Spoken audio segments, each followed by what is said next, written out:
We'd like to thank you for liking our Facebook page and subscribing to our YouTube channel. We are working diligently to get up to 1,000 subscribers on our YouTube channel by the end of the year. So please ask your family members or friends to go out and subscribe. We'd really appreciate it. We also need your comments, both positive and negative. We don't always like the negative, but those are the things that help us to get better. We also are looking for different places that you want to hear from. So let us know those businesses that you'd like to have a little more in-depth knowledge of. So now let's head on to the show. Welcome back to RoadrunnerZX. I'm Michael McFarland, your host, and we have part 2 with Bill Leigh and Leigh Farms up in Marshall County. We hope you enjoy. So we have no-till versus till.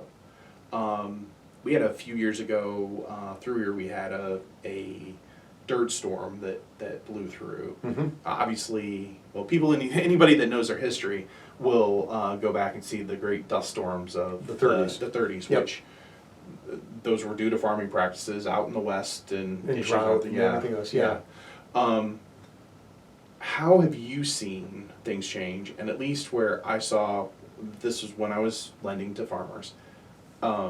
No-till was something that at least I saw more people talking about. You had some farmers who are fighting against it. Of no, this is not good for my farmland. Yeah. How do you see that as we look at new farming techniques? How are we protecting the dirt? Because once again, I don't think a farmer wants their dirt to leave because it's that's soil. Running, so if you want dirt to leave, that's what's in your house. Soil is what I have in my fields.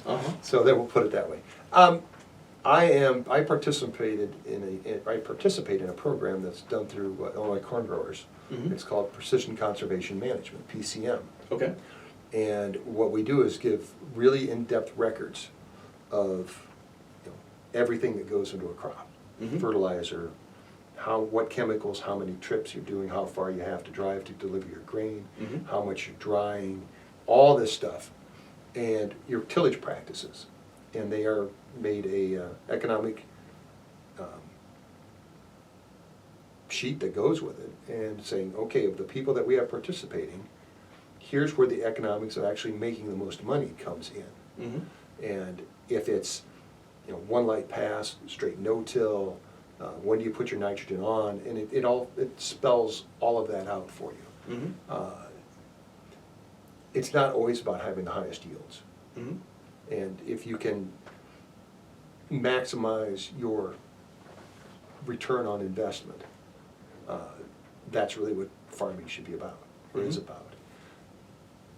It's up to people to how, my bean fields in June look terrible because I've got ryegrass that's sticking up, I've got beans that are down underneath it you can't hardly see, and you sit there and you're like, hope the landlord doesn't see that and not understand, because it doesn't look, it's not always pretty, bare dirt with green plants growing out of it. But I think my yields are comparable, and you've got to prove it to yourself. Because I can tell you that you should be doing this, but if you don't want to make it, you can see what you want to see. It's so many people. If you spend a bunch of money to do something, you're more likely to say, "Oh, it's the greatest thing I ever had or ever seen." And farming can be that way. So you have to be, try to be brutally honest with yourself, and that's where the PCM comes through, because it helps point out what you're doing is not beneficial to your income. And I find that really useful, and there's more studies and more work being done that way. And we're being incentivized to be much more conservation-minded, because there's going to be projects, if we want low-carbon fuels, or we want low-carbon intensity, whatever we're doing, we can control some of that, because we don't make as many passes, we don't till the ground as much. You're lowering your carbon intensity every time you do it. So someday down the road, when we work this out, there should be the economic return for what we do. Well, I think what I see a lot is it's a lack of understanding. Is you pit urban versus agricultural, and one of the, I guess, I'll say, I believe to be a myth is you're not out there trying to put a poison into the soil to kill your family, right?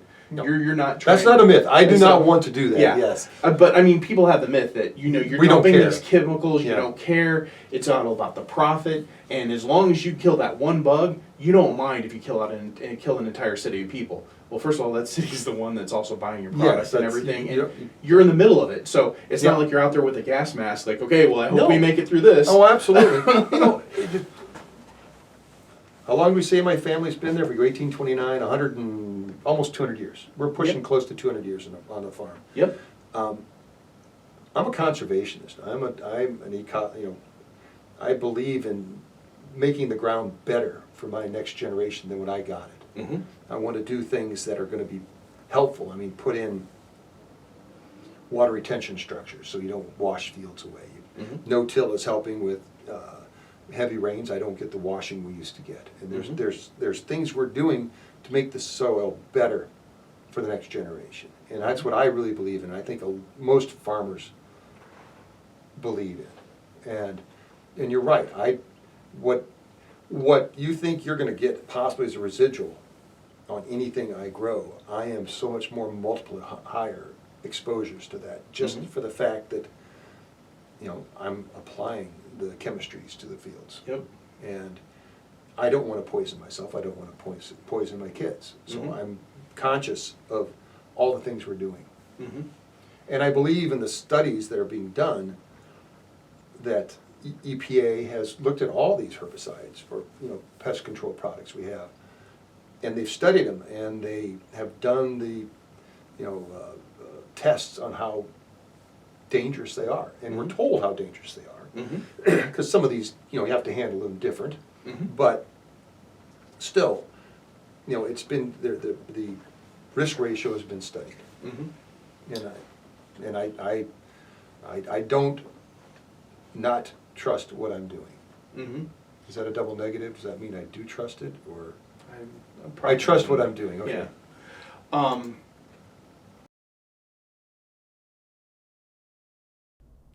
I'd like to thank our sponsor today, Roadrunner Real Estate.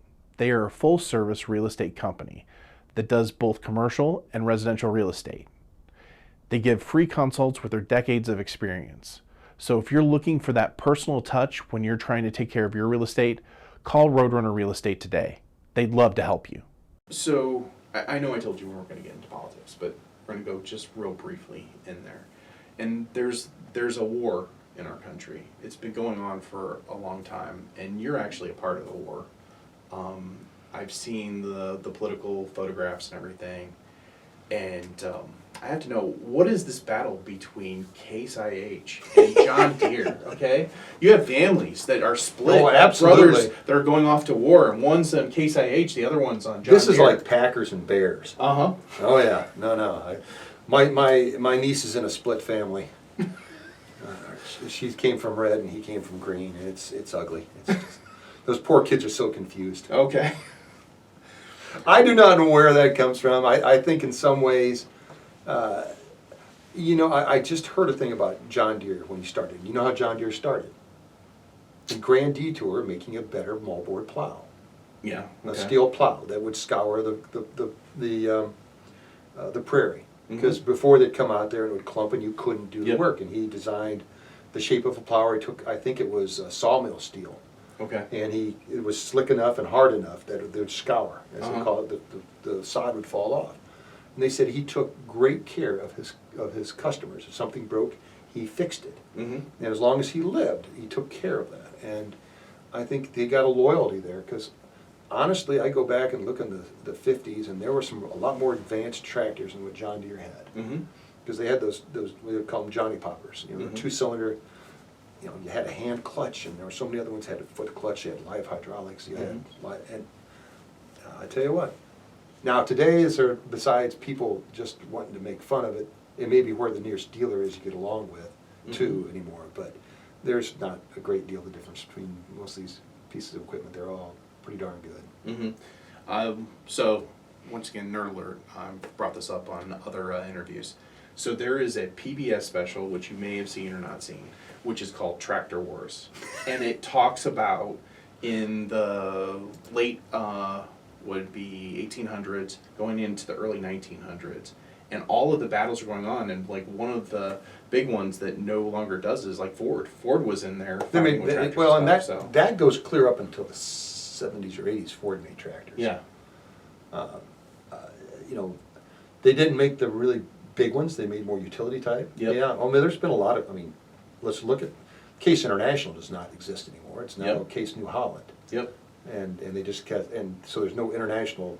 They may call it Harvester model. Well, in Case, it was, one point was just Case, and then there was Harvester International, Yep, correct? So, correct. if I know my And there was New information- Holland on the south. Mhm. Now, you know, so they, you know, things have changed around. Someone will throw a, you know, flow chart of what tractors became where. It's kind of like the auto industry. Uh-huh. You know, there were a lot of cars out there, there's Studebakers and everything else that aren't there. Your DeLorean that you've got probably in the garage, you know, they aren't around anymore. Well, he does. I don't. So, in 2020, Mhm.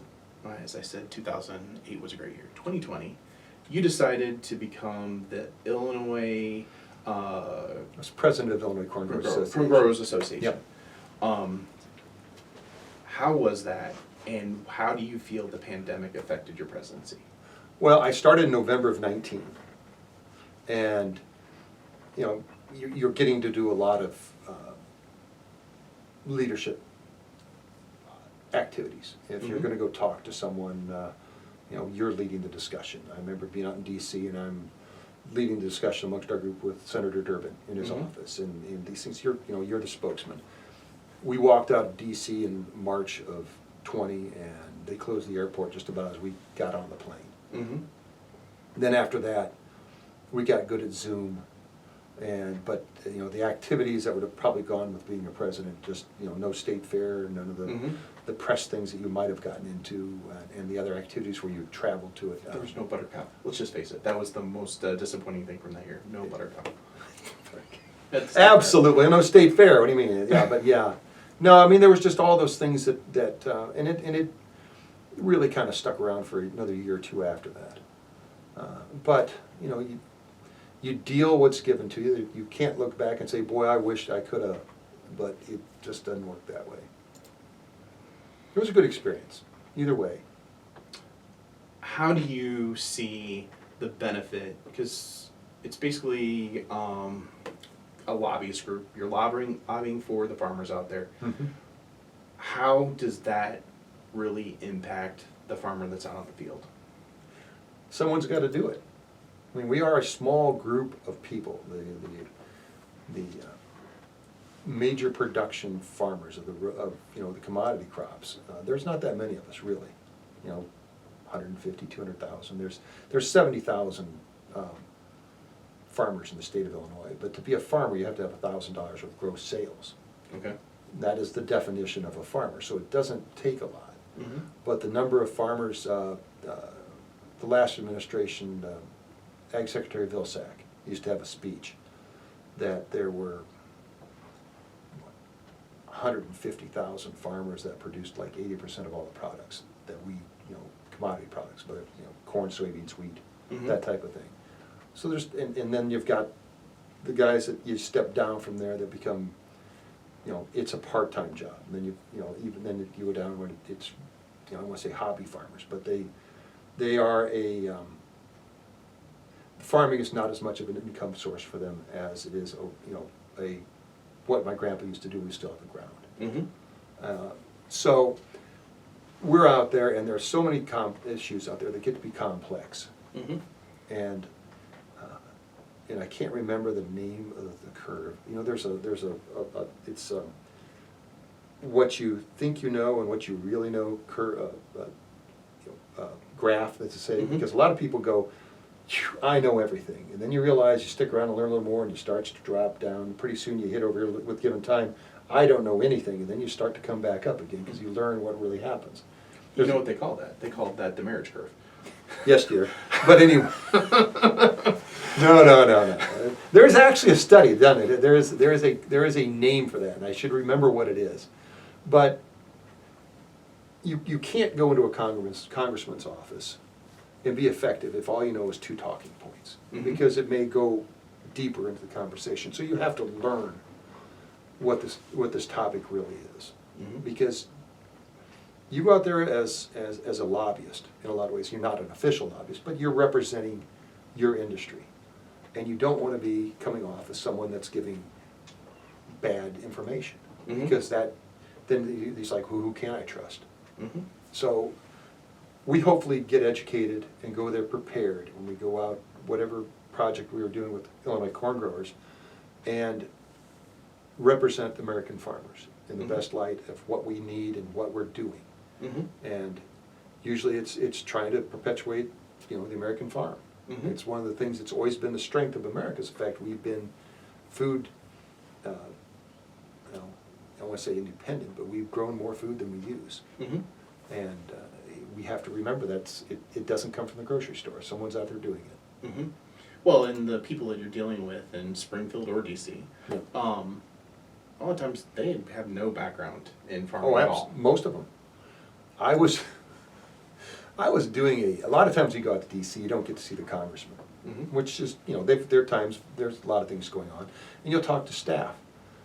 And I've talked to any number of them that think we're growing sweet corn out here. Oh, I love to eat what you're growing. And I'm like, you probably are not eating, unless you're doing a lot of cornflakes, what I'm growing. Because this is not sweet corn, it's not popcorn. This is, number 2 yellow corn, which is a commodity.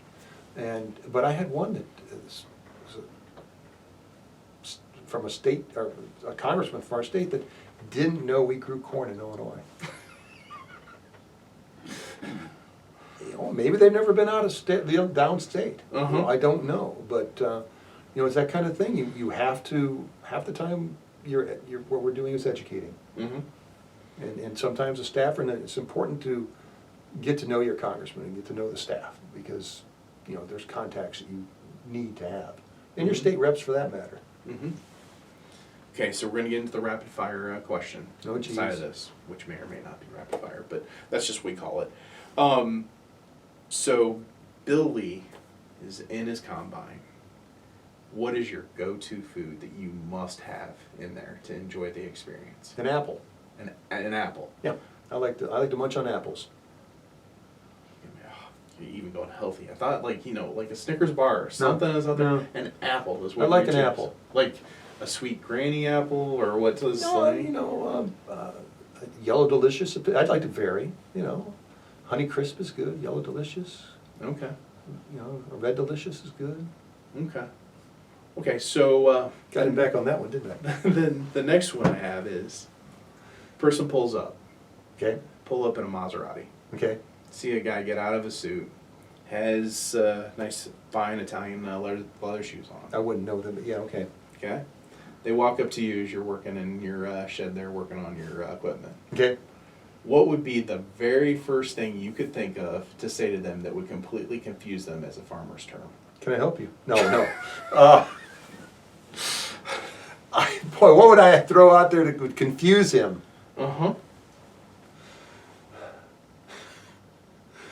I have found a couple of times, because the roads are generally either a half mile or a mile apart, you try to give them instructions on how to get up, because he's probably lost. And you're trying to tell him how to get back to the highway. And if you tell him, go a quarter of a mile and take a left or a right, if the road jogs, he'll get confused. I don't know. How would I confuse him? I don't know. You demmed over there, No, I don't want to talk like that. So, if you could buy a billboard up there right outside of Minnock and on I-39, Okay. and you could design it in any way, and there's something that you want the people as they pass by to know, understand, or think about when it comes to farming, what would you put on that billboard?